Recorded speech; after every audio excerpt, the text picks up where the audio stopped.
봉독하겠습니다. 베드로전서 2장 9절에서 10절 말씀입니다. 베드로전서 2장 9절에서 10절, 신약성경 379면입니다. 우리 함께 같이 보도록 하겠습니다. 시작. 오직 너희는 택하신 족속이요 왕같은 제사장들이요 거룩한 나라요 그의 소유된 백성이니 이는 너희를 어두운 데서 불러내어 그의 기이한 빛에 들어가게 하신 자의 아름다운 덕을 선전하게 하려 하심이라. 너희가 전에는 백성이 아니더니 이제는 하나님의 백성이요 전에는 국류를 얻지 못하였더니 이제는 국류를 얻은 자니라. 아멘. 드립니다. 오늘 설교 제목은 나는 누구인가, 이렇게 제목을 잡아보았습니다. 우리가 나를 잘 알아야 돼요. 내가 설 자리, 서지 않을 자리, 이것을 잘 아는 사람이 지혜로운 사람일 뿐만 아니라 똑똑한 사람입니다. 전에는 머리 좋고 아주 스마트한 사람을 똑똑한 사람으로 생각을 했는데, 요즘 제가 볼 때는 이제 인생에 살다 보니까 똑똑한 사람이 머리 좋은 사람이 아니더라고요. 나를 아는 사람, 내가 누구인가, 내가 서야 될 자리가 어디인가, 이걸 잘 분별하면서 살아가는 사람이 진짜 똑똑한 사람입니다. 그래서 오늘 이 말씀은 제가 붙인 거지만은 우리가 똑똑한 그리스도인이 되기 위해서는 어떻게 해야 되는가?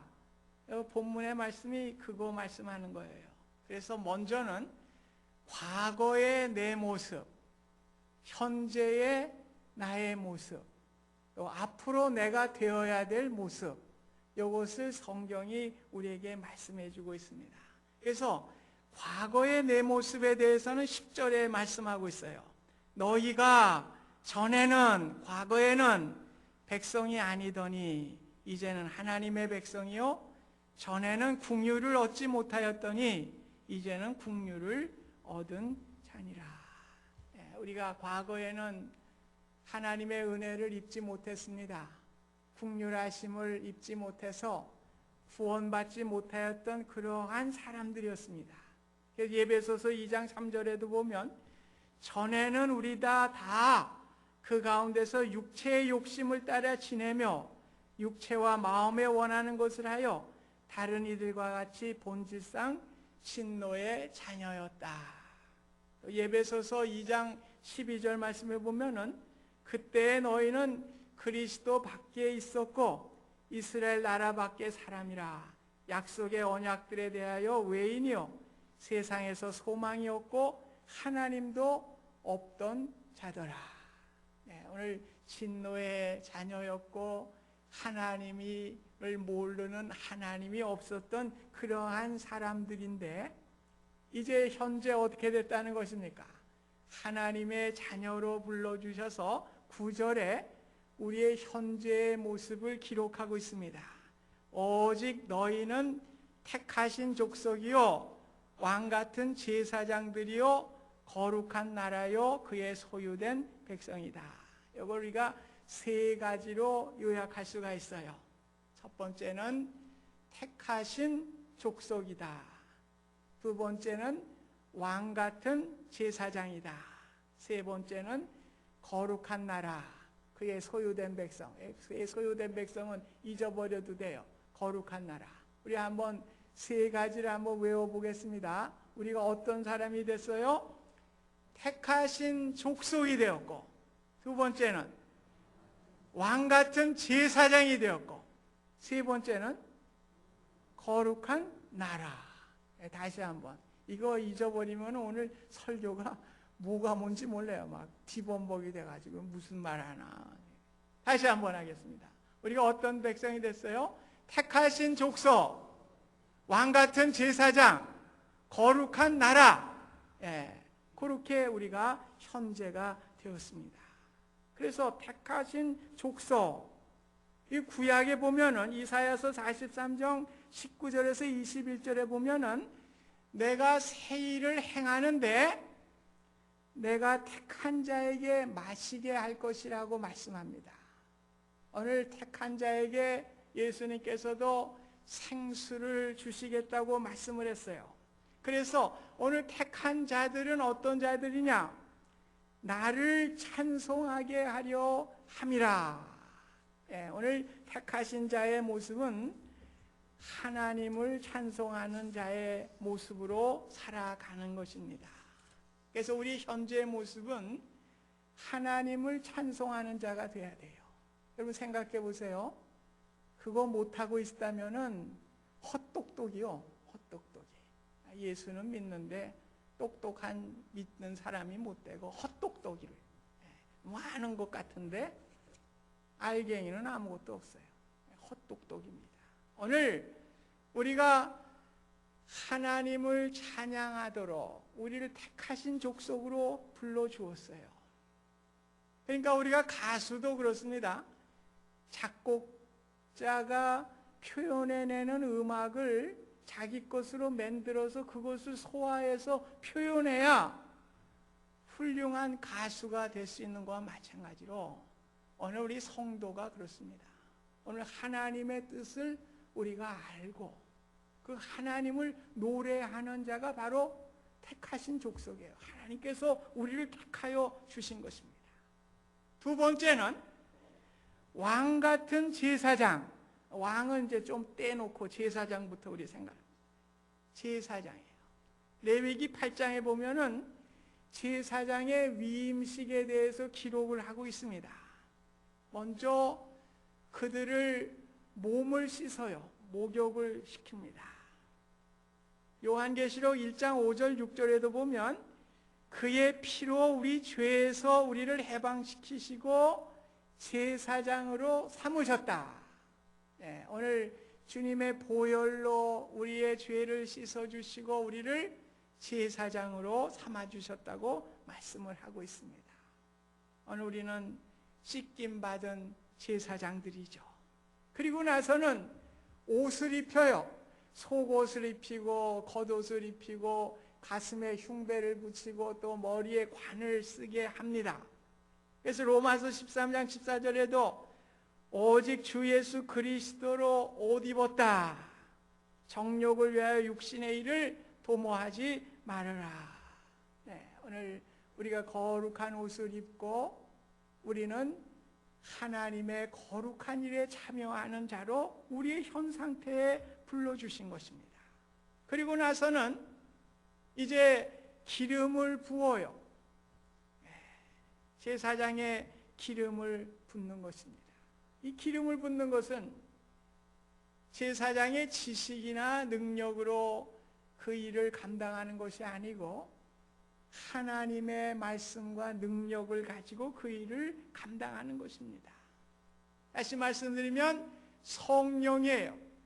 성령의 기름을 부어서 우리가 주님의 일을 하는데 무슨 나의 지식과 능력과 나의 경험을 가지고 하는 것이 아니라 성령의 충만한 은혜를 가지고 그 일을 감당하는 사람, 그게 제사장이에요. 그리고 나서는 제사장이 동물을 가지고 속죄제, 번제, 화목제를 드리게 됩니다. 이거는 제사장의 기능과 특권을 갖게 하는 거예요. 펑션이에요. 이제 제사장이 그 제사 일을 하게 하는 것이 제사장의 펑션이니까요. 기능이니까요. 오늘 우리 그리스도인들의 기능은 무엇입니까? 로마서 12장 1절에 너희 몸을 하나님이 기뻐하시는 산 제사로 드려라. 오늘 동물의 피가 아니고 예수님이 피를 흘려 주셨기 때문에 오늘 우리의 펑션은 무엇입니까? 우리의 몸을 산 제사로 드리는 그러한 제사장의 직분을 감당하게 되는 것입니다. 그러면서 마지막으로요, 이제 그 수양의 피를 가지고 피를 발라줍니다. 그래서 오른쪽 귓부리에다가 발라줘요. 그리고 오른손 엄지에다가 발라줍니다. 또 오른발 엄지 발가락에다가 이제 피를 발라주게 되는 것입니다. 그래서 이거는 하나님의 것이라고 하는 인침입니다. 인침이에요. 너는 내 것이다. 네. 오늘 우리 제사장은 내가 내 것이 아닙니다. 하나님의 것이에요. 그러니까 오늘 하나님의 것으로 살아가는 그 사람이 제사장이고 저와 여러분의 현재의 상태입니다. 그것을 알 때 똑똑한 그리스도인이 되는 것이죠. 그래서 이사야서 43장 1절에 보면 내가 너를 구속하였고 내가 너를 지명하여 불렀나니 너는 내 것이라. 하나님의 것이 됐습니다. 그래서 내가 물 가운데 지나더라도 물이 너를 넘치지 못하게 할 것이고 불 가운데 지날 때라도 불이 너를 사르지 못하도록 너를 보호해 줄 것이다. 하나님께서 그렇게 약속해 주신 것이에요. 그러니까 뭐 부러울 게 뭐 있습니까? 제사장이 됐는데 제사장이 됐으니까 그러니까 우리 왕 같은 거예요. 왕 같은 거. 예, 거지 왕자. 그 거지 왕자지만은 그 왕자니까 누더기 옷을 입고 있어도 말이죠. 왕자라는 자부심이 가득한 겁니다. 여러분이 세상 가운데 살아가면서 여러 가지 어려움도 있고 힘든 일도 있고 그렇지만 오늘 우리는 제사장, 왕 같은 제사장으로 불러주셨기 때문에 우리가 왕같이 살 수 있는 은혜를 주신 거예요. 왜요? 내게 내 것이 아니라 하나님의 것이니까. 하나님께서 나의 삶을 인도해 주시니까 우리는 하나님의 왕자요 공주요 왕 같은 제사장의 역할로 우리를 불러주시고 현재 우리의 상태가 그런 것입니다. 그래서 그 옛날에 우리 주일학교 때 불렀던 찬송이 생각이 났어요. 가사를 좀 띄우라고 그랬는데 아마 못 띄워놓은 것 같아요. 왕 나는 왕자다. 하나님 나라에 나는 왕자다. 공공 나는 공주다. 하나님 나라에 나는 공주다. 내가 비록 어릴지라도 나는 왕 나는 공 나는 왕자다. 내 앞길 가로막는 자 모두 다 물리치리라.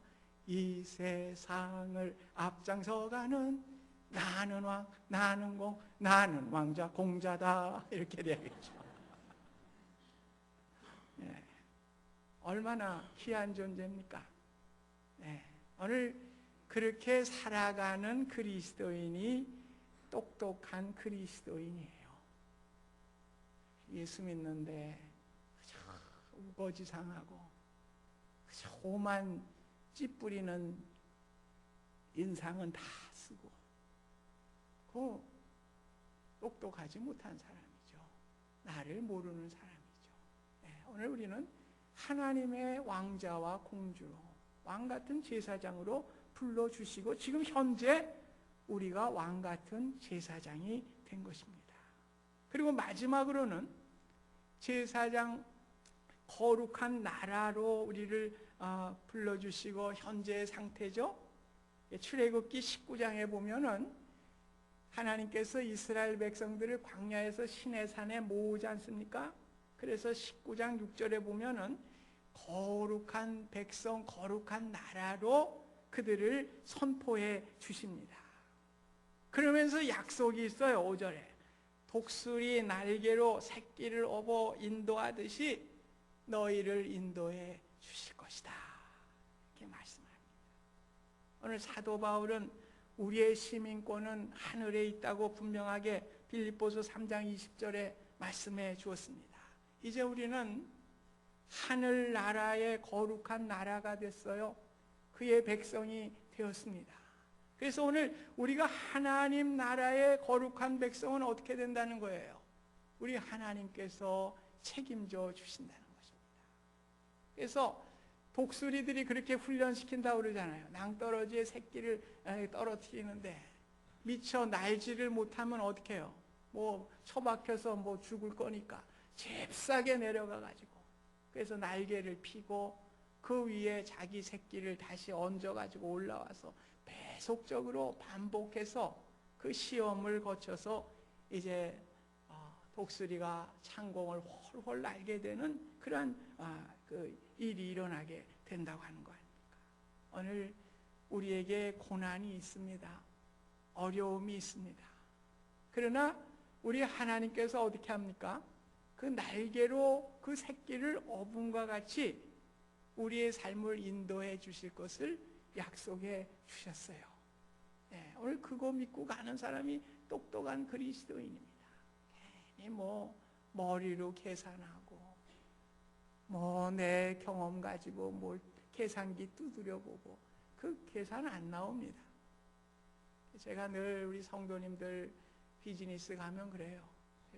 당신이 열심히 일하면은 밥은 먹습니다.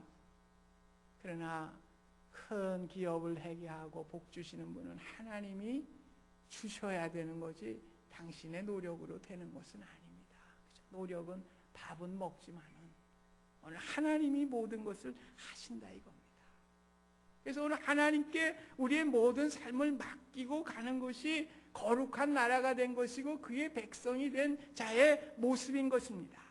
그래서 478장 찬송의 가사를 지은 목사님이 계신데요. 그 목사님이 윌리엄 커싱이라고 하는 목사님인데 목회를 하다가 그만 목이 갔어요. 소리가 나오질 않으니까 목회를 감당할 수가 없죠. 설교를 못하니까. 그래서 잠시 쉬게 되는데 그분이 하나님께 기도를 했어요. 시편 17편 8절 나를 눈동자같이 지키시고 주의 날개 그늘 아래 감추소서. 시편 61편 4절 내가 영원히 주의 장막에 머물며 내가 주의 날개 아래로 피하리이다. 오늘 하나님께서 그 목사님의 기도를 들어응답하여 주셨어요. 그래서 시편 50편 15절 환난 날에 나를 부르라 내가 너를 건지리니 내가 나를 영화롭게 하리라. 하나님이 치료하여 주시고 다시금 회복시켜 주실 때 너무나 감격해서 그 찬송가 가사를 지은 것이 478장이에요. 우리 한번 같이 불러보실까요? 1절하고 3절 478장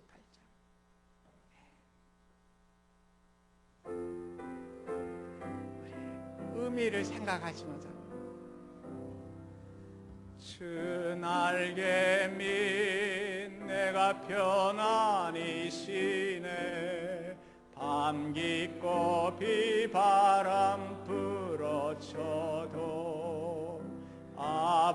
아버지께서 날 지키시리니 거기서 편안히 쉬리로다. 주 날개 밑 즐거워라 그 사랑 끈을 짜니뇨. 주 날개 밑 내 쉬는 영혼 영원히 거기서 살리. 우리 3절 하겠습니다. 주 날개 밑 참된 기쁨이 있네. 고달픈 인생길 가는 동안 나 거기 숨어 돌보심을 받고 영원한 안식을 얻으리라. 주 날개 밑 즐거워라 그 사랑 끈을 짜니뇨. 주 날개 밑 내 쉬는 영혼 영원히 거기서 살리.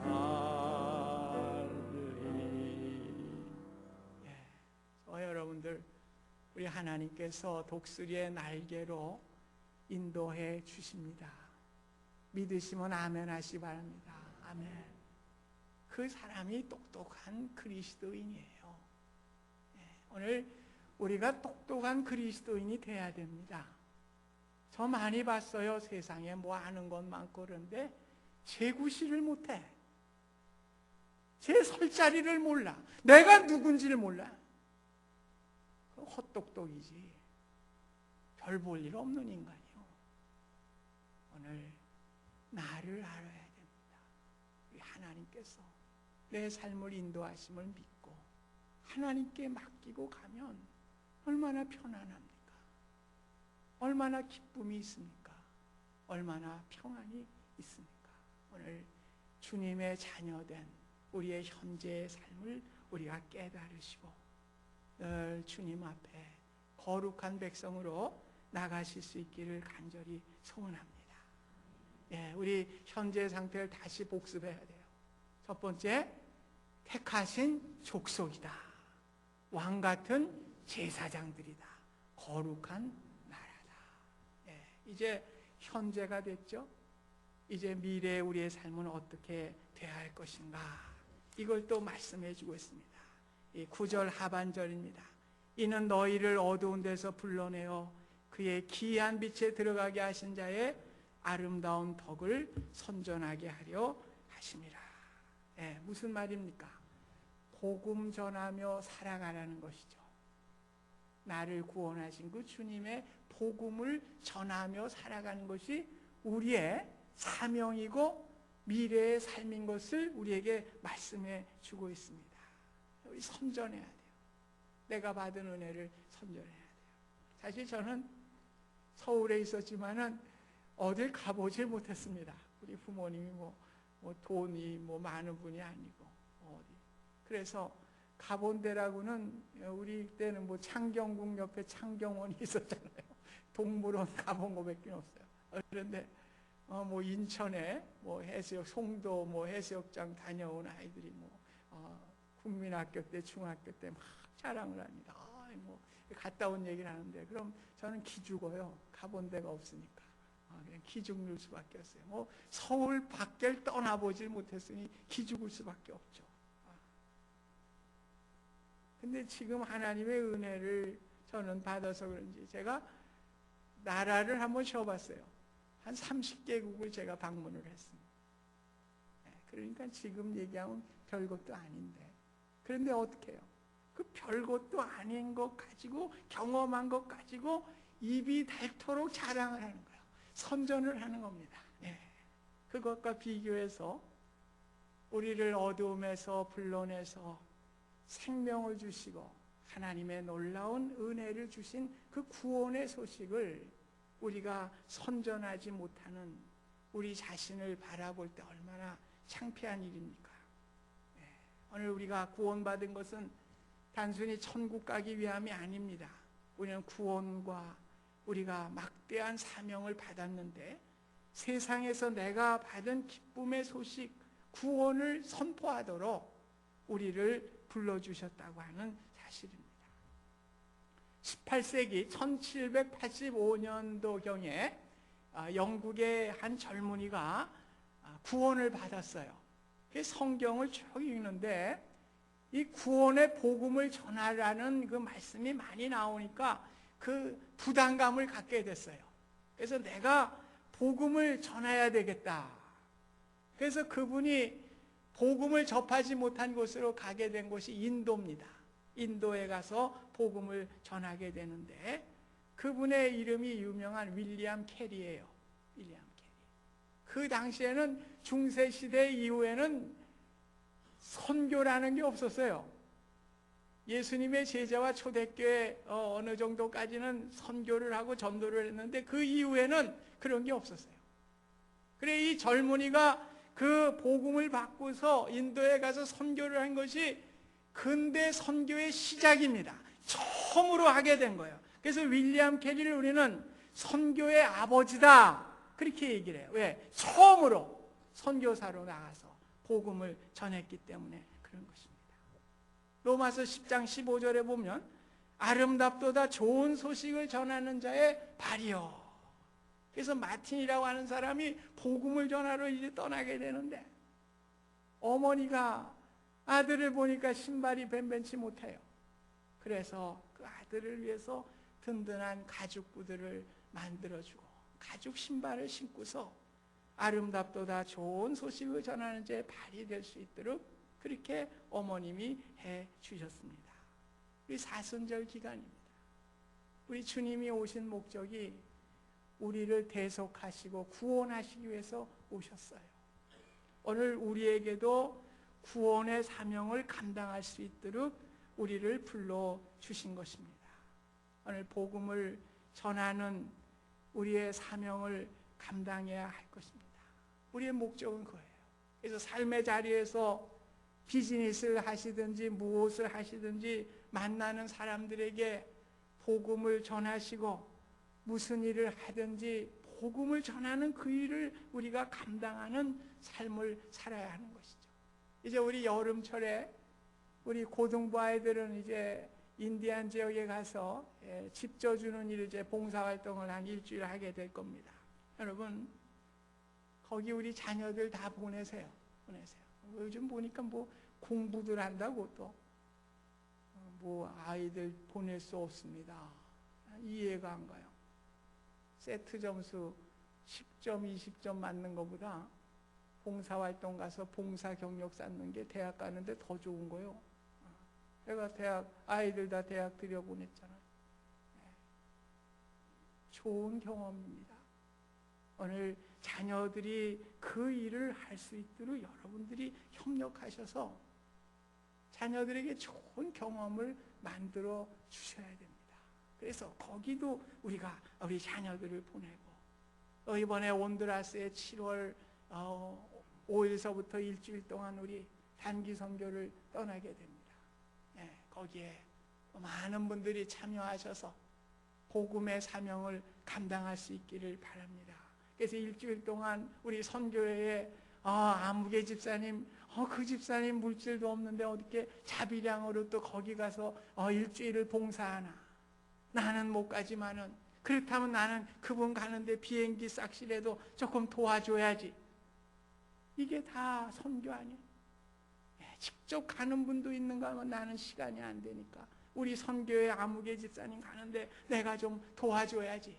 적은 것이지만 도와서 그분이 잘 감당할 수 있도록 해줘야지. 그래서 우리 교회가 복음 전하는 그 일을 감당할 수 있기를 간절히 소원합니다. 이제 우리 119 새생명 이제 봄철이 이제 5월까지 하게 되죠. 이제 가을에는 제가 전도대를 좀 조직해 보려고 해요. 전도대. 그래서 이 전도 지역에 나가서 좀 전도하는. 그래서 이 한인들, 난 좀 한인들은 하고 싶지 않아요.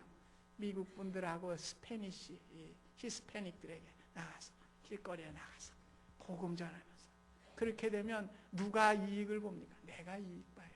내가 이익 봅니다. 복음 전하면 내 신앙이 강해지는 거예요. 내가 더 믿음이 든든해지는 것입니다. 그래서 우리 교회가 복음의 사명을 감당하는 교회, 정말 복음을 위해서 우리 자신과 교회가 하나님께 영광 돌릴 수 있는 아름다운 교회가 될 수 있기를 주님의 이름으로 간절히 부탁드립니다. 감사하신 하나님 아버지, 저희를 택하신 족속이요 왕같은 제사장이요 거룩한 나라로 불러주셔서 하나님의 복음을 선전하도록 말씀해 주셨습니다. 그 말씀에 순종하는 저희들 되게 하여 주시옵소서. 예수님의 이름으로 기도하옵나이다. 아멘.